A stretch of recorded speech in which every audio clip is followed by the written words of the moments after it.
some assumptions for a website might be that you're building it for your business, when in fact a website should be built for your clients or your customers. So making sure that there's a plan, and that's really where building a website for your brand or your business comes in, and then the remaining part is all focused on the user. One other area that we try to help businesses understand is the area of hosting and domains, which we try to make it as less scary as possible to understand. So there's an analogy that we like to use, which is similar to building a home. For a home, you need to have some land. So we use that reference as a server. And then what you do is you build your home on top of your piece of land, and that home is your website. So then you, of course, need to be sitting on a street, and the street is the organic traffic or the marketing channels that you do. And then your letterbox is your domain. So that sort of dictates and tells users in combination of your home and your marketing what it is that you do, and you essentially have them stop and come inside. From a web build perspective, we would first start with the brand.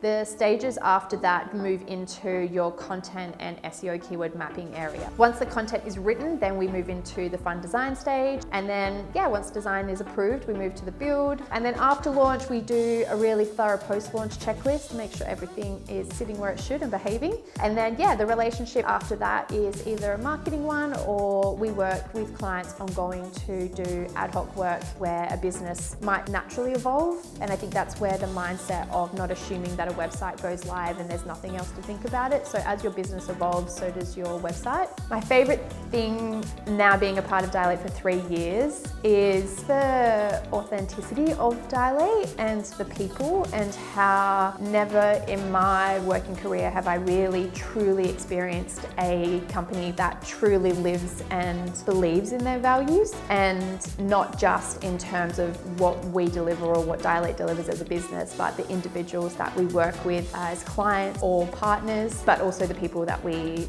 bring on board to work with us, no matter where they're sort of located. No matter what role or who you're speaking to, the fact that you can be completely honest and have those awkward conversations that have a proactive and positive outcome, I think that is probably the magic of Dilate at its core, and why, I've sort of resonated quite well and still here 3 years on.